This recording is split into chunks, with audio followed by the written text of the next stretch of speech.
The first book in the Bible is a book you've probably heard of. It's called Genesis. Genesis comes from a Hebrew word. It's pronounced reshit, and it just means beginning. Now, there's a lot of stories from the book of Genesis, and it's easy just to pull out a specific story and try to tell you what it might mean. But we think the best way to understand this book is to look at the book as a whole and show you how the whole thing is designed. The book is designed to fall into two main parts. You have chapters 1 through 11, which is telling the story of God and the whole world. And then you have the second part, which is about God and Abraham's family, as chapters 12 through 50. And how the two of those parts relate, that's where you find the message of the book. Okay, so let's start back at the beginning. The first part of Genesis begins with a creation story where God creates everything. And how exactly that happens, of course, that's where all the debates come. But he takes a dark, watery chaos and he turns it into a beautiful garden where humans can flourish. That sounds nice. It does sound nice. In fact, 7 different times God says of all that he's made that it's good. And this is where we meet the first human characters in the Bible, Adam and Eve. They're both individual characters, but they're also representative. Adam is the Hebrew word for humanity, and Eve is the Hebrew word for life. And God creates them in his image. In other words, humanity reflects, or is meant to reflect, the creativity, the goodness, and character of the Creator out into the world that he's made. And they're supposed to reproduce and make cultures and neighborhoods and art and gardens and everything else. But he gives them a moral choice about how they're going to go about building this world. And this is what the tree of the knowledge of good and evil is all about. And he tells them, don't eat of the fruit of this tree or you will die. What's that all about? So up till now, God has been the one defining and providing what is good. And so God is the one with the knowledge of good and evil. But now this tree represents a choice. Will the humans trust God's definition of good and evil, or are they going to seize the opportunity and define good and evil for themselves? And Adam and Eve eat the fruit. This is the core biblical explanation for that concept of sin, that desire to call the shots myself. It's the inward turn of the human heart to do what's good for me and my tribe, even if it's at the expense of you and your tribe. And the problem is humans are horrible at defining good and evil without God. And so now that humanity's made this choice, things get really bad. So Genesis 3 through 11 is like tracing this downward spiral of all humanity. So Adam and Eve, they can't trust each other anymore. And so there's a little story about how they were naked and felt fine about it beforehand, but now they feel shameful because all of a sudden Adam's definition of good and evil might be different than Eve's, and so they hide from each other. Then there's another story of temptation. Cain is jealous of his brother Abel, and he gives in and kills him. There's a story right after Cain about a guy named Lamech, and all we know about Lamech is that he accumulates wives like property, and he sings songs about how he's a more violent, vengeful person than Cain ever was, and he's proud of it. Things get so bad with the human race that we see God decide to just wipe us out. Yeah, we typically think of the flood story as about God being angry, but it actually begins with God's sadness and grief about the state of his world. And so out of his passion to preserve the goodness of his world, he washes it clean with the flood. But there's a glimmer of hope. He chooses Noah and his whole family, and he saves them on this boat. Yeah, don't forget about the animals. Right, and the animals. So Noah and his family are going to reboot all of humanity. I mean, he must be a pretty great guy. But this is the story most people don't know because it's kind of weird, is that Noah gets off the boat and he plants a vineyard and he gets totally plastered. And then something sketchy happens in his tent with his son. It's a tragic story. So from here, humanity grows again, but things are as bad as before. And the last story is the famous story of the Tower of Babel. And in this story, you have all of the nations uniting together to use this new technology they have, the brick. And they want to make a name for themselves and build this big city with a huge tower that will reach up to the gods. But God knows that this city will be a nightmare. And so in his mercy, he scatters them. And all of these stories, they're underlining the same basic idea. When humans seize autonomy from God, when they define good and evil for themselves, it results in a world of tragedy and death. And this leaves you wondering, is there any hope for humanity? Yes, yeah, there is. It's the very next story that answers that question. It's the beginning of God's mission to rescue and restore his world. Hey there, this is Tim. And this is John. We believe the best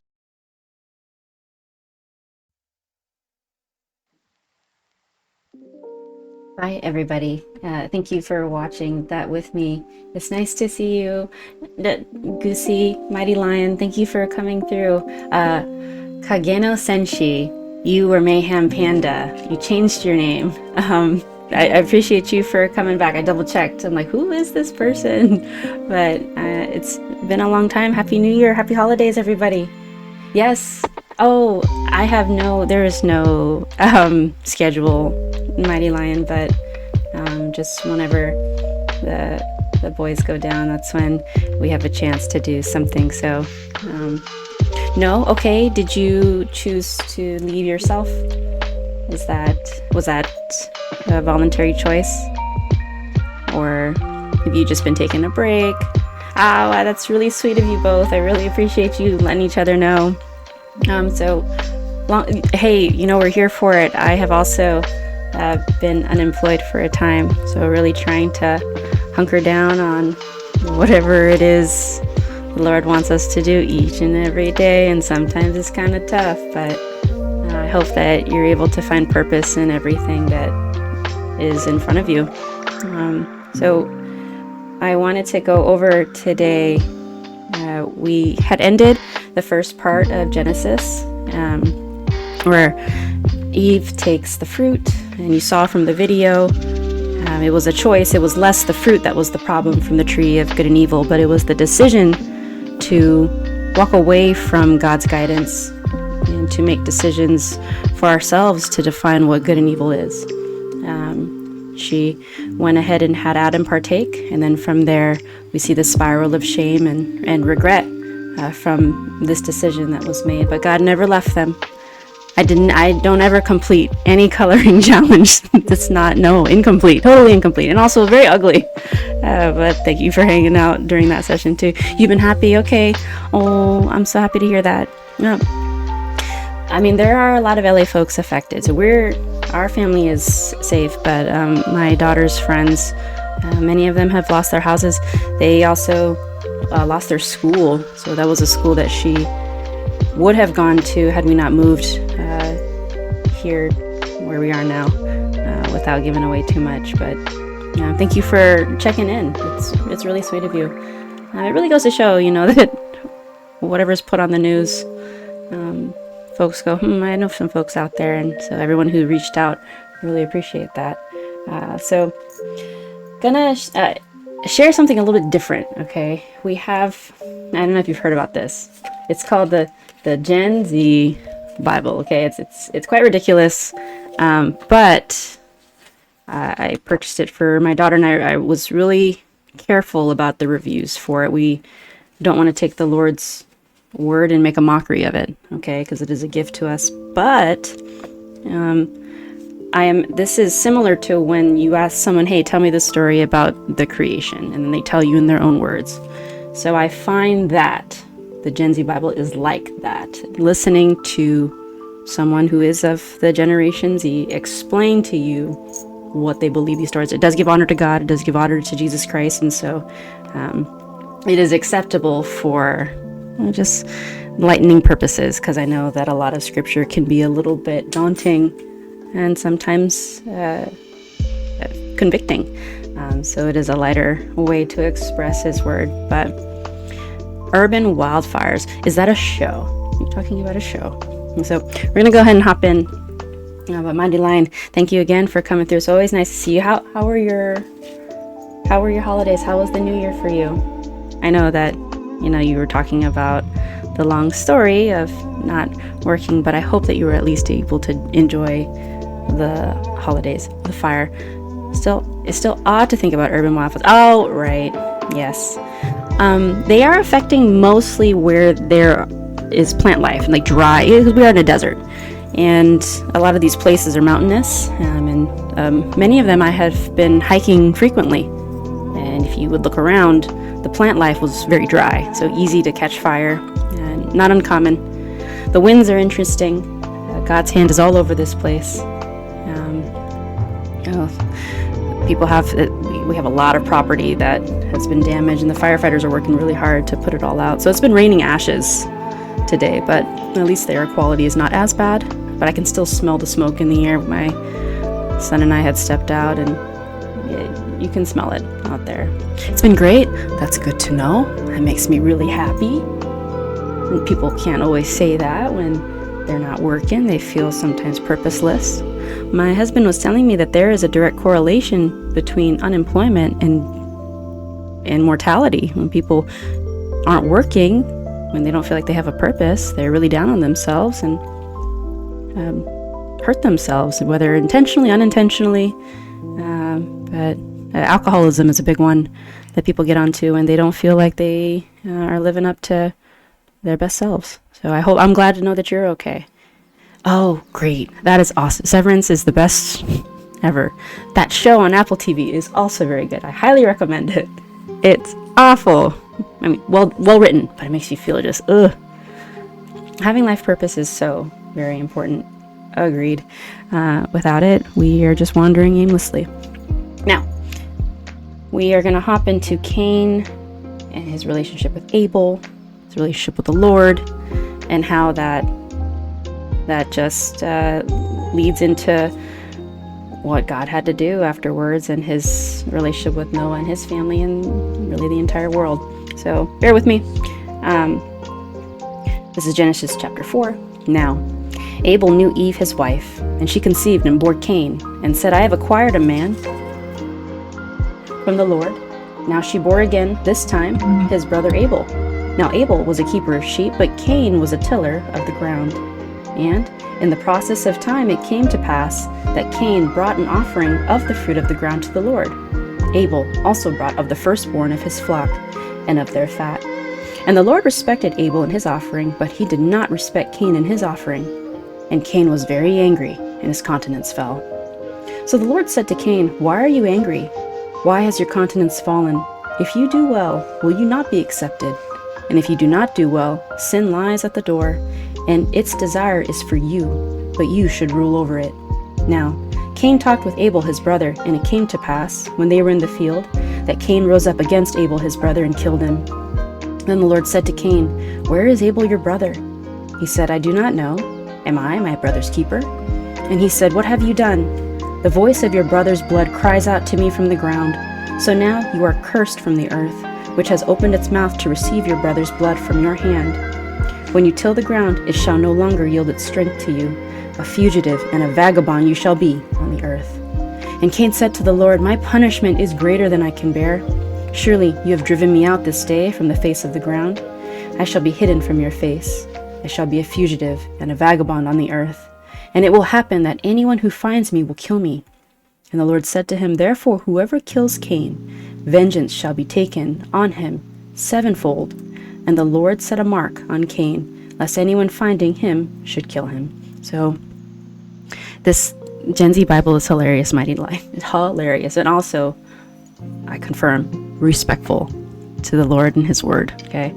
Now, Cain, I really love this part about what the Lord is saying to Cain about doing well and why your countenance has fallen. So his face fell. He was jealous of his brother Abel.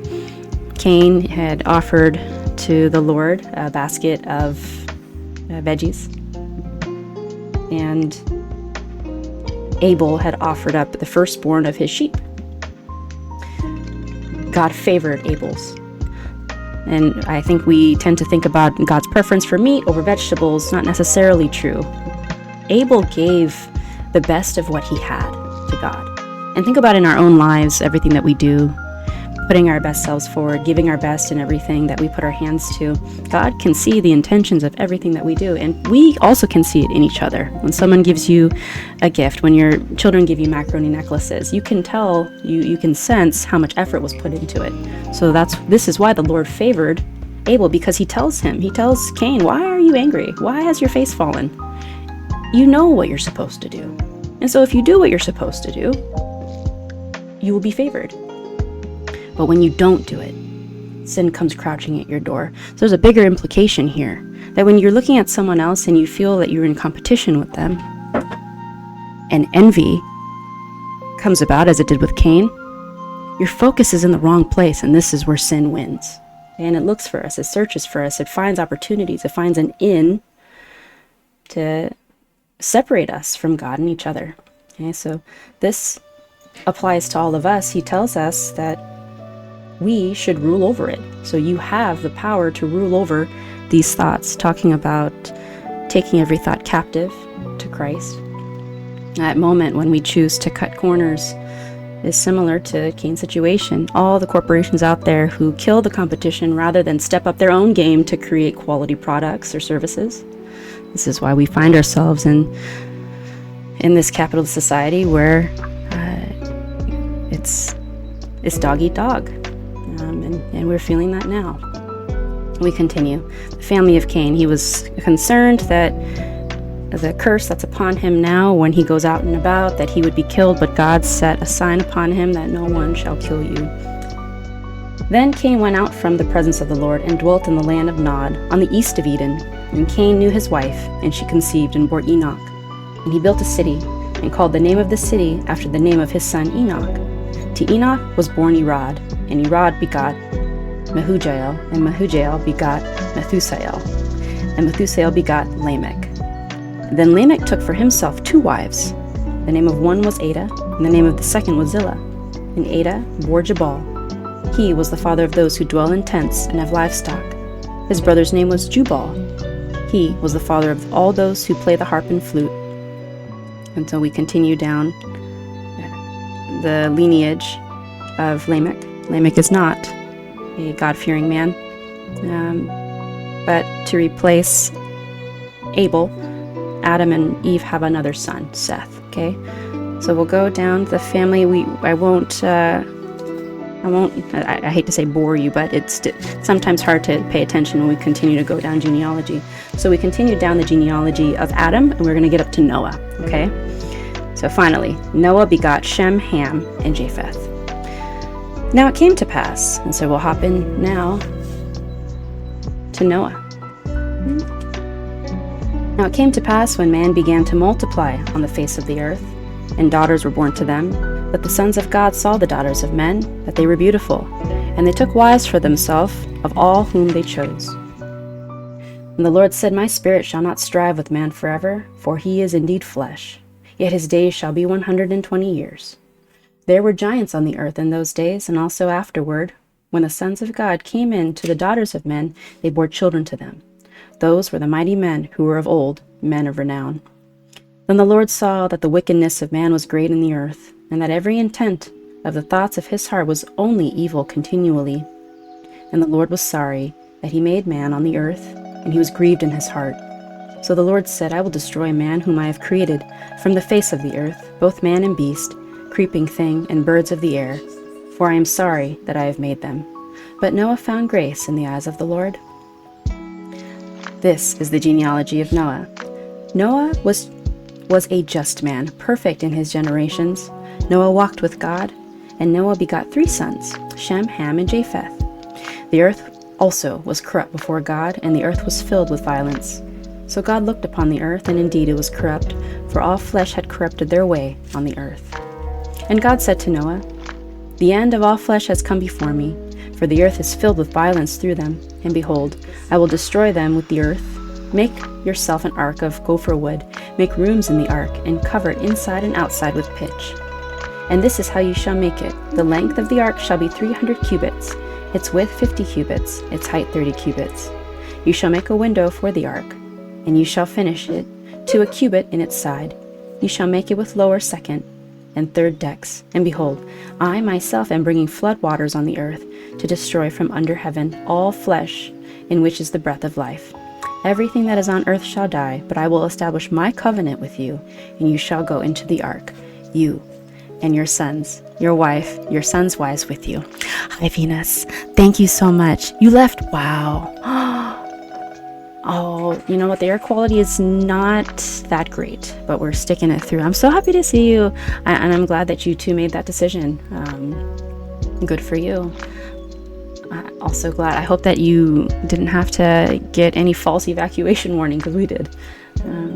But thank you, my baby. We're going through Noah's Ark right now. So I appreciate you for stopping in. Nice to see you.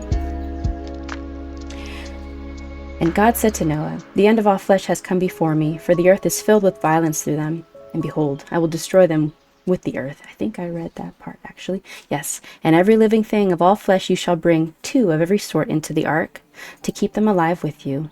They shall be male and female.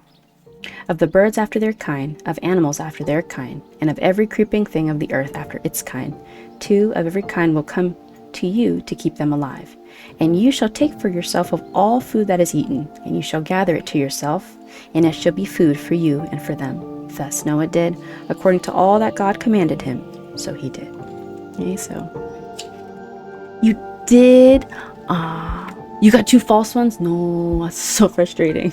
I hope I'm sure it was also in the middle of work. Have you taken off work as well? But okay, well, thank you, Goosey. Let me finish this first, though. Yeah, I bet Ben was in the middle of a meeting when we received a notification to evacuate. So, but thank God that it was a false alarm. However, it was my daughter's friend's county that was affected. So, also Pacific Palisades, she knows a number of folks up there. But I'm so glad that it didn't affect you. But again, thank you, Goosey. I will take a look. Let me hop into the Great Flood, and then we'll go do that. I know each night before we go to bed, we're like, ooh, this could be the night that we have to evacuate. But thank God we're okay. Yes. What do you plan to do in San Diego, though? You planning on staying anywhere cute? Going by the beach? I know it's not the best weather to be going to the beach, but hope that you get to have fun there. San Diego's so cute. Then the Lord said to Noah, "Come into the ark, you and all your household, because I have seen that you are righteous before me in this generation. You shall take with you 7 of each and every clean animal, a male and his female, 2 each of animals that are unclean, a male and his female, also 7 each of birds of the air, male and female, to keep the species alive on the face of all the earth. For after 7 more days I will cause it to rain on the earth 40 days and 40 nights, and I will destroy from the face of the earth all living things that I have made." And Noah did according to all that the Lord commanded him. Noah was 600 years old when the flood waters were on the earth. 600. You're at a hotel? I hope it's fancy. Is it close to the beach? I mean, I guess San Diego is like generally close to the beach all the time. Downtown San Diego is really nice as well. I don't know if you've ever been. That's where they had TwitchCon. And there's lots of cute things to look at. Cute little shoppies and little restaurants. I hope... Did you get to bring Max with you as well? Oh, we have a friend that had come in one day, Venus. I have to remember their name. I didn't know, we both didn't know how we knew each other, but she happened to be Filipino. And so that's when she's like, Venus, and then we started talking about Venus, started talking about you. So yes, that's how we met. It was like 2-3 years ago. Estancia, hotel we had. Oh, fancy. That is a really fancy town then. Yes, Xavier was here too. We were all talking about Venus. Yeah, because I'm like, how do we know each other? She's super adorable. But obviously, anytime you're like PH, that must be through Venus that we know each other. Yes, it was super adorable. But I'm happy for you. It's like you're back for your anniversary, kind of. Halfway through, 1.5 years, right? You've been married for 1.5 years now. Noah at this point here, 600 years old. Okay, remember 40 days and 40 nights. Also remember the ark itself. That continues in the theme of the Bible as we go along, even with Moses and Jesus, and it's Revelation. Super exciting. You're going down memory lane. Amazing. Your hearts are pumpy, I bet. So pumpy. Such a beautiful venue, oh my goodness. So Noah with his sons, his wife, and his sons' wives went into the ark because of the waters of the flood, of clean animals, of animals that are unclean, of birds, and of everything that creeps on the earth. 2 by 2 they went into the ark to Noah, male and female, as God had commanded Noah. And it came to pass after 7 days, so 7 is another very important number, that the waters of the flood were on the earth. In the 600th year of Noah's life, in the 2nd month, the 7th day of the month, and on that day all the fountains of the great deep were broken up, and the windows of heaven were opened, and the rain was on the earth 40 days and 40 nights. On the very same day, Noah and Noah's sons Shem, Ham, and Japheth, and Noah's wife, and the 3 wives of his sons with them entered the ark. Oh, no problem. Oh, yes. That's super sweet of you. I'm so glad that you made time on your impromptu vacation to come see me. Goodbye, my love. On the very same day, Noah and Noah's sons, Shem, Ham, and Japheth, and Noah's wife, and the 3 wives of his sons with them entered the ark, they and every beast after its kind, all cattle after their kind, every creeping thing that creeps on the earth after its kind, and every bird after its kind, every bird of every sort. And they went into the ark to Noah 2 by 2, of all flesh in which is the breath of life. So those that entered, male and female, of all flesh, went in as God had commanded him, and the Lord shut him in. Okay, so now it is on. Now the flood was on the earth 40 days. The waters increased and lifted up the ark, and it rose high above the earth. The waters prevailed and greatly increased on the earth, and the ark moved about on the surface of the waters. And the waters prevailed exceedingly on the earth, and all the high hills under the whole heaven were covered. The waters prevailed 15 cubits upward, and the mountains were covered. And all flesh died that moved on the earth, birds and cattle and beasts and every creeping thing that creeps on the earth, and every man, all in whose nostrils was the breath of the Spirit of life. All that was on the dry land died. So he destroyed all living things which were on the face of the ground, both man and cattle, creeping thing and bird of the air. They were destroyed from the earth. Only Noah and those who were with him in the ark remained alive, and the waters prevailed on the earth 150 days. So remember that, 150 days. Noah's deliverance. Then God remembered Noah and every living thing, and all the animals were with him in the ark. And God made a wind to pass over the earth, and the waters subsided. The fountains of the deep and the windows of heaven were also stopped, and the rain from heaven was restrained. And the waters receded continually from the earth. At the end of the 150 days, the waters decreased. Then the ark rested in the 7th month, the 17th day of the month, on the mountains of Ararat. And the waters decreased continually until the 10th month. In the 10th month, on the 1st day of the month, the tops of the mountains were seen. So it came to pass, at the end of 40 days, that Noah opened the window of the ark which he had made. Then he sent out a raven, which kept going to and fro until the waters had dried up from the earth. He also sent out from himself a dove, to see if the waters had receded from the face of the ground. But the dove found no resting place for the sole of her foot, as she returned into the ark to him, for the waters were on the face of the whole earth. So he put out his hand and took her, and drew her into the ark to himself. And he waited yet another 7 days, and again he sent the dove out from the ark. Then the dove came to him in the evening, and behold, a fleshly plucked olive leaf was in her mouth. And Noah knew that the waters had receded from the earth. So we are on the right page. So he waited yet another 7 days, and sent out the dove, which did not return again to him any more. And it came to pass in the 601st year, in the 1st month, the 1st day of the month, that the waters were dried up from the earth. And Noah removed the covering of the ark, and looked, and indeed the surface of the ground was dry. And in the 2nd month, on the 27th day of the month, the earth was dry. So we are now at the end of the flood. Then God spoke to Noah, saying, Go out of the ark, you and your wife, and your sons' wives with you. Bring out with you every living thing of all flesh that is with you, birds and cattle, and every creeping thing that creeps on the earth, so that they may abound on the earth, and be fruitful, and multiply on the earth. So Noah went out, and his sons and his wife, and his sons' wives with him, every animal, every creeping thing, every bird, and whatever creeps on the earth according to their families went out of the ark. Then Noah built an altar to the Lord, and took every clean animal and every clean bird, and offered burnt offerings on the altar. And the Lord smelled a soothing aroma. Then the Lord said in his heart, I will never again curse the ground for man's sake, although the imagination of man's heart is evil from his youth, nor will I again destroy every living thing as I have done.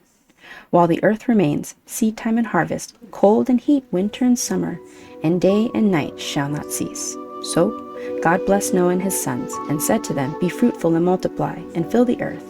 And the fear of you and the dread of you shall be on every beast of the earth, on every bird of the air, on all that move on the earth, and on all the fish of the sea. They are given into your hand. Every moving thing that lives shall be food for you. I have given you all things, even as the green herbs, but you shall not eat flesh with its life, that is, its blood. Surely, for your lifeblood I will demand a reckoning. From the hand of every beast I will require it, and from the hand of every man. And from the hand of every man's brother I will require the life of man. Whoever sheds man's blood, by man his blood shall be shed. For in the image of God he made man. And as for you, be fruitful and multiply, bring forth abundantly in the earth and multiply in it. Then God spoke to Noah and to his sons with him, saying, And as for me, behold, I establish my covenant with you and with your descendants after you, and with every living thing that is with you, the birds, the cattle, and every beast of the earth with you. Of all that go out of the ark, every beast of the earth. Thus I establish my covenant with you. Never again shall all flesh be cut off by the waters of the flood.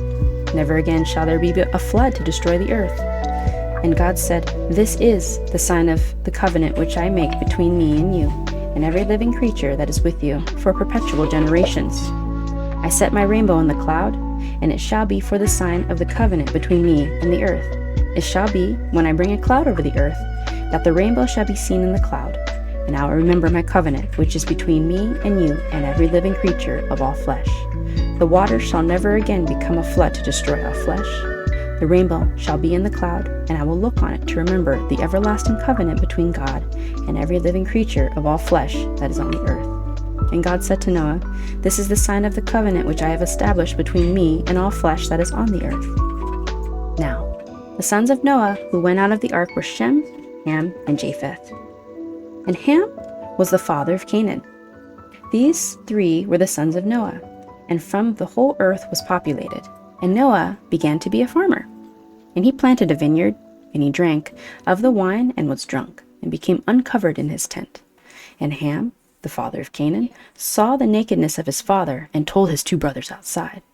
But Shem and Japheth took a garment, laid it on both their shoulders, and went backward and covered the nakedness of their father.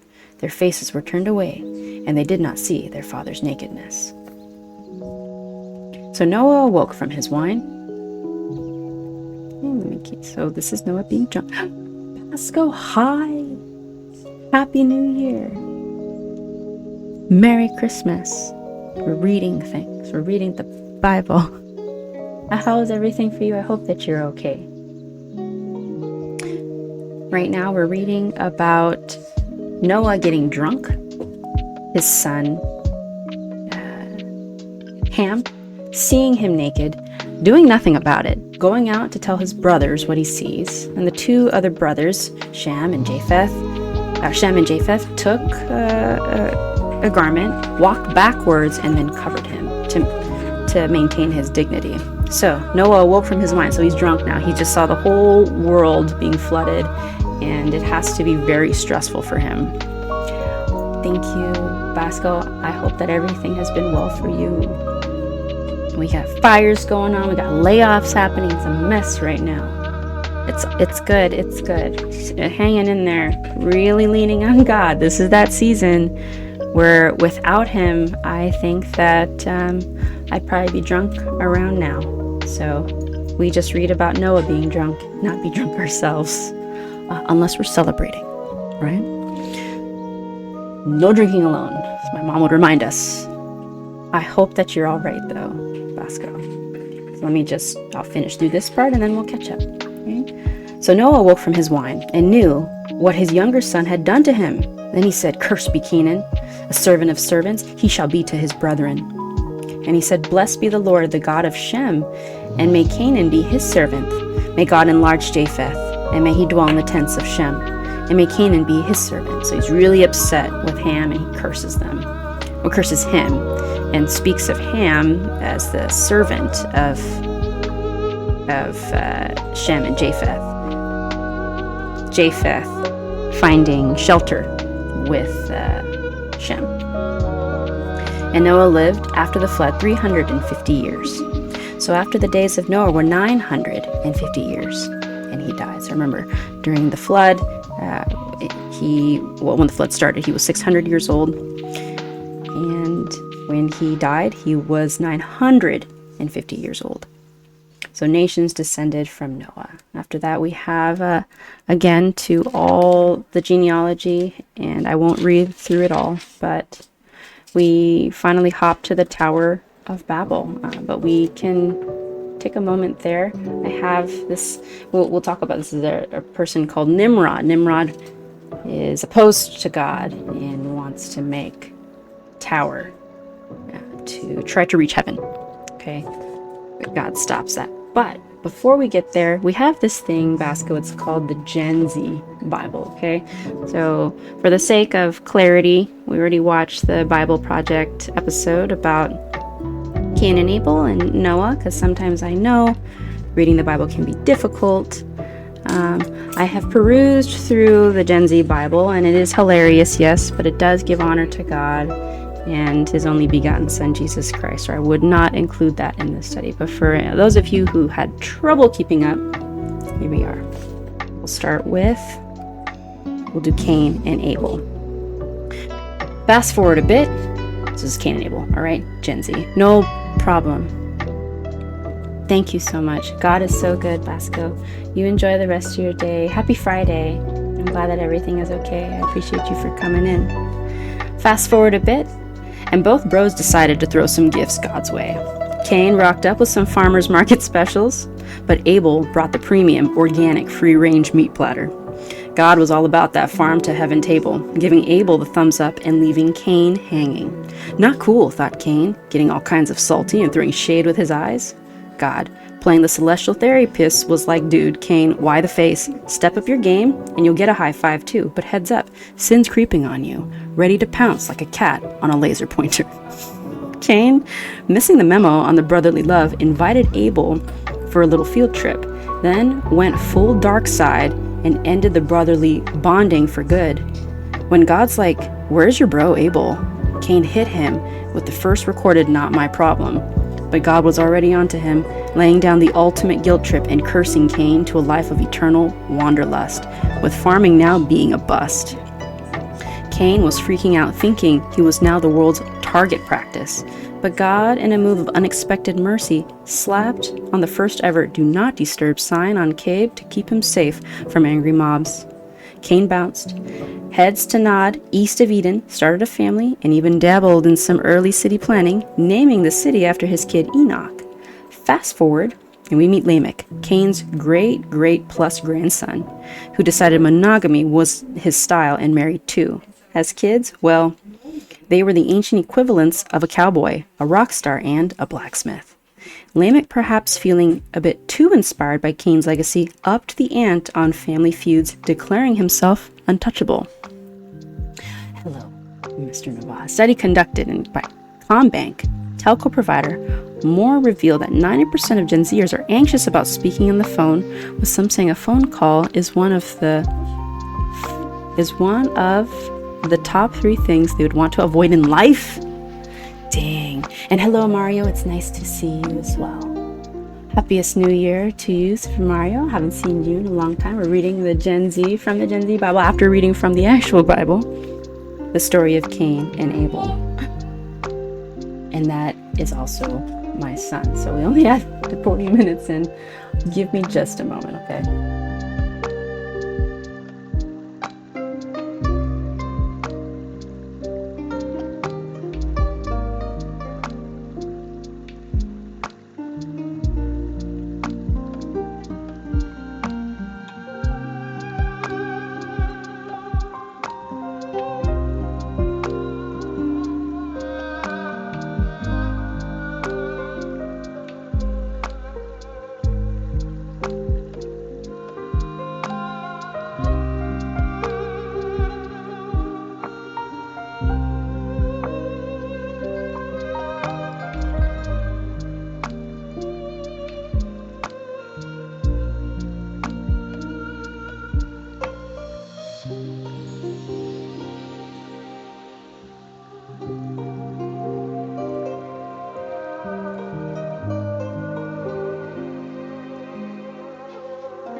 Sorry about that. So I went ahead and uploaded You See It. Is that your own? Look, for free, for followers. Let me see, channel. I don't know if you can see it. Just for you. Like, bloop. There. So obviously you can use your own, but now everybody can use yours. Yay! Obviously without having to purchase a subscription. You also have that ability for everybody who follows you. Yeah, it's free for followers. Yeah. Yeah. Just hype. Just hype. And of course, if you don't want me to have it, I just wanted to make sure that people could have it. It's not supposed to be free. Okay. We have free follower emotes now. But I'll go ahead and remove it. I know the Chinese is kicking in. Free for all. Yeah, you have some slots even in your account to have free emotes. Perfect. Amazing. Super Mario. We could talk about it on the side if that's not something you're comfortable with. Amazing. Super Mario. Thank you. So I hope that you both are also enjoying your day. Let me run through this. Let me see. It's not very much because then we'll hit Noah's adventure, okay? Gen Z Bible. Let's see. So we're talking about Lamech now, and Lamech is not down to do anything that God tells him to do. He's just going to do his own thing. He's going to marry a bunch of women, and he declares himself untouchable. Back at Adam and Eve's, they were not done adding to their brood and welcomed Seth, sort of a tribune band to Abel. Seth kept the family tree growing with Enosh, and that was when people really started dialing into the divine hotline. So, from the get-go, humanity's story is a mix of sibling rivalries, divine interventions, and the start of civilization, all with its complications, proving even the earliest days were filled with the drama, innovation, and the eternal quest for redemption. After the whole Eden episode, Adam and the crew started expanding. Adam was hitting triple digits when he had Seth, and then he just kept going, clocking in at 930 years before calling it a day. Seth took up the family baton at 105, adding Enosh to the mix, and the pattern just kept rolling. These guys were living so long they probably forgot their own birthdays, with lifespans hitting the 800s and 900s like it was nothing. They were having kids left, right, and center, making the family tree more like a family forest. Then there's Enosh, who broke the mold by getting tight with God. Instead of the usual lived and died story, Enosh went for a divine exit at 365, just up and vanished because God was like, "You, come with me." Methuselah stepped up the next, holding the record for the longest run at 969 years. Imagine the candles on that birthday cake. He had Lamech, who then had Noah, predicting he'd be the breath of fresh air humanity needed amidst all the cursed ground drama. By the time Noah hit 500, he was already a dad to Shem, Ham, and Japheth, setting the stage for some serious flood prep action. So while everyone was living centuries and popping out kids like it was going out of style, the real game changer was Noah, gearing up for his ark adventure, like the world's longest prequel to the ultimate survival story. Okay? So we'll go ahead and leave that there. That is the Gen Z Bible that came after the actual Bible, and with Kingstone comics to go with it. So I'm going to pause there and play again the main message of the book of Genesis for us to wrap this part up, and then try to do a bit of studying before my son wakes up again.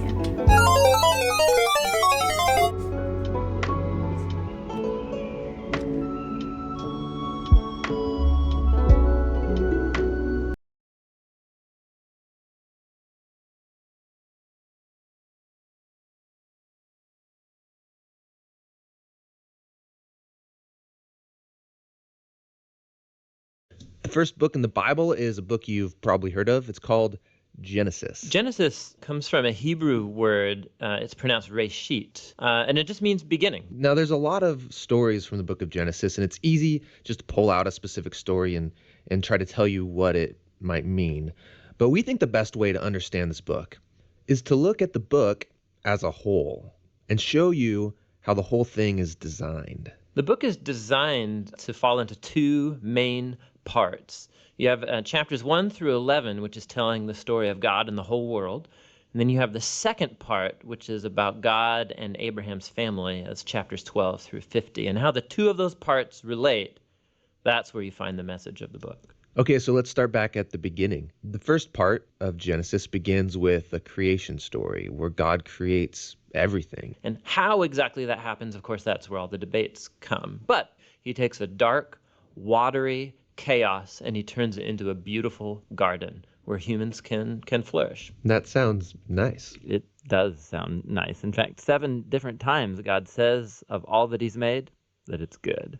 And this is where we meet the first human characters in the Bible, Adam and Eve. They're both individual characters, but they're also representative. Adam is the Hebrew word for humanity, and Eve is the Hebrew word for life.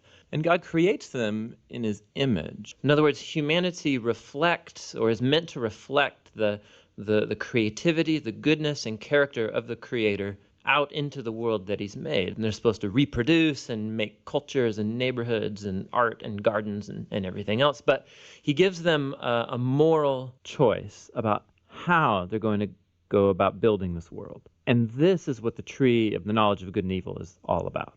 And he tells them, don't eat of the fruit of this tree or you will die. What's that all about?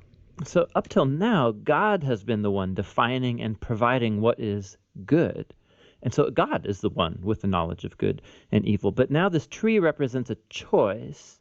Will the humans trust God's definition of good and evil, or are they going to seize the opportunity and define good and evil for themselves? And Adam and Eve eat the fruit. This is the core biblical explanation for that concept of sin, that desire to call the shots myself. It's the inward turn of the human heart to do what's good for me and my tribe, even if it's at the expense of you and your tribe. And the problem is humans are horrible at defining good and evil without God. And so now that humanity's made this choice, things get really bad. So Genesis 3 through 11 is like tracing this downward spiral of all humanity. So Adam and Eve, they can't trust each other anymore. And so there's a little story about how they were naked and felt fine about it beforehand, but now they feel shameful because all of a sudden Adam's definition of good and evil might be different than Eve's, and so they hide from each other. Then there's another story of temptation. Cain is jealous of his brother Abel, and he gives in and kills him. There's a story right after Cain about a guy named Lamech, and all we know about Lamech is that he accumulates wives like property, and he sings songs about how he's a more violent, vengeful person than Cain ever was, and he's proud of it. Things get so bad with the human race that we see God decide to just wipe us out. Yeah, we typically think of the flood story is about God being angry, but it actually begins with God's sadness and grief about the state of his world. And so out of his passion to preserve the goodness of his world, he washes it clean with the flood. But there's a glimmer of hope. He chooses Noah and his whole family, and he saves them on this boat. Yeah, don't forget about the animals. Right, and the animals. So Noah and his family are going to reboot all of humanity. I mean, he must be a pretty great guy. But this is the story most people don't know because it's kind of weird, is that Noah gets off the boat and he plants a vineyard and he gets totally plastered. And then something sketchy happens in his tent with his son. It's a tragic story. So from here, humanity grows again, but things are as bad as before. And the last story is the famous story of the Tower of Babel.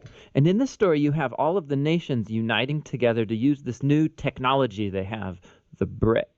And they want to make a name for themselves and build this big city with a huge tower that will reach up to the gods. But God knows that this city will be a nightmare. And so in his mercy, he scatters them. And all of these stories, they're underlining the same basic idea. When humans seize autonomy from God, when they define good and evil for themselves, it results in a world of tragedy and death. And this leaves you wondering, is there any hope for humanity? Yes, yeah, there is. It's the very next story that answers that question. It's the beginning of God's mission to rescue and restore his world. Hey there, this is Tim. And this is John. We believe. All right.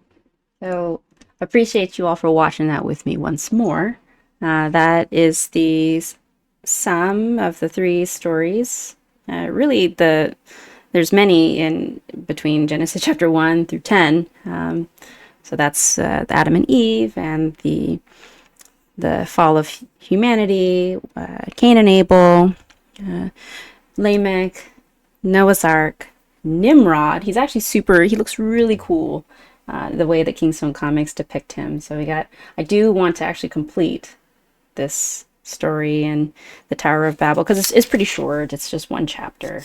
And actually even less than that, because then it hops in the middle of the chapter of Shem's descendants. So let me see. It's actually only 9 verses. So we'll go ahead and read the Tower of Babel. And after that, I'm going to close with the Lord's Prayer, because the little people are beginning to stir. Now, the whole earth had one language and one speech. And it came to pass, as they journeyed from the east, that they found a plain in the land of Shinar, and they dwelt there.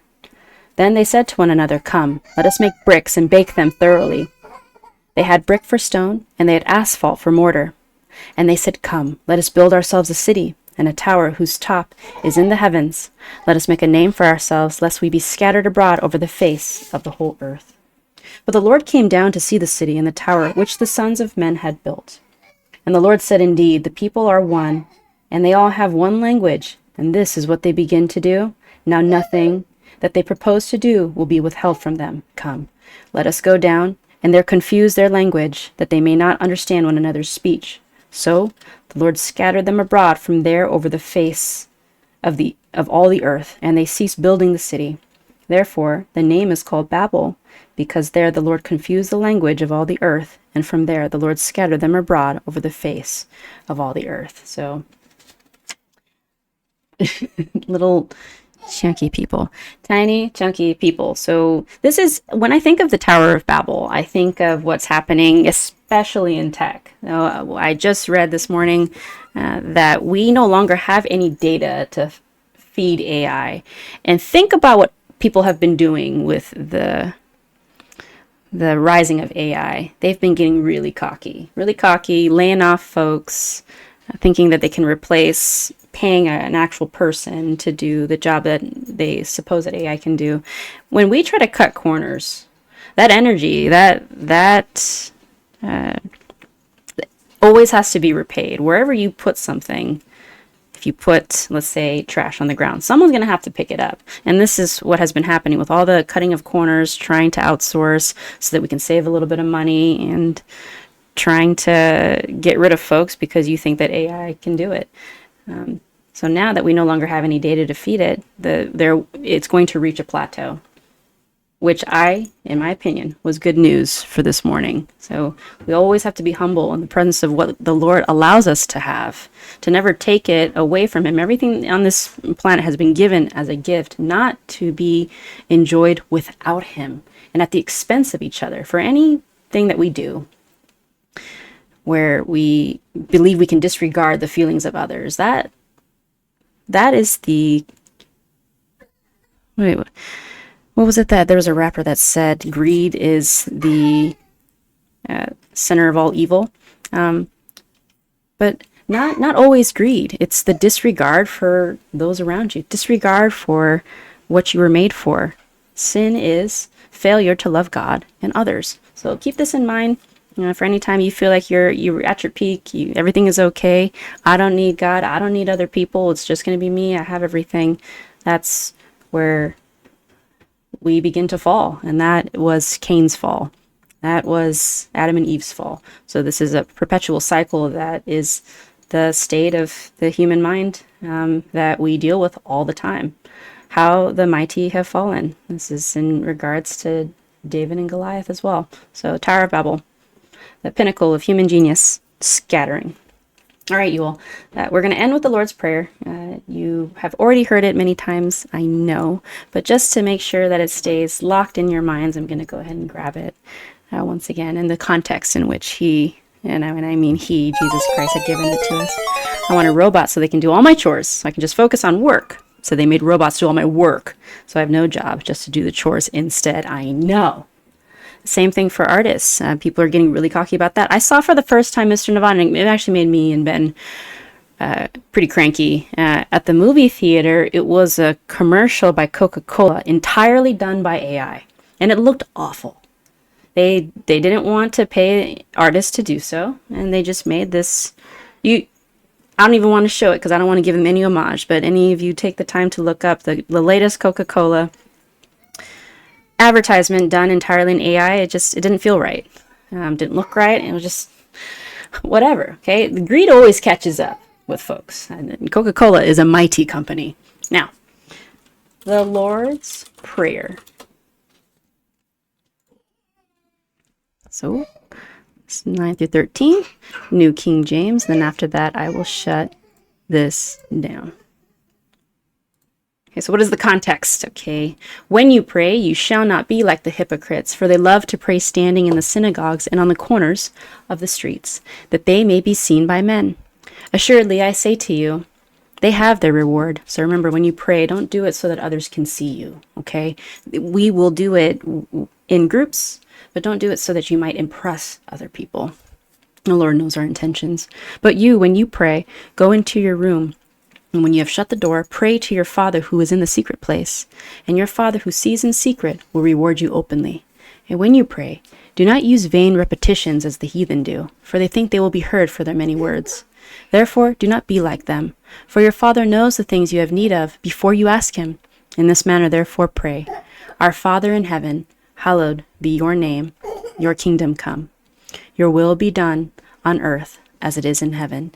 Give us this day our daily bread, and forgive us our debts as we forgive our debtors.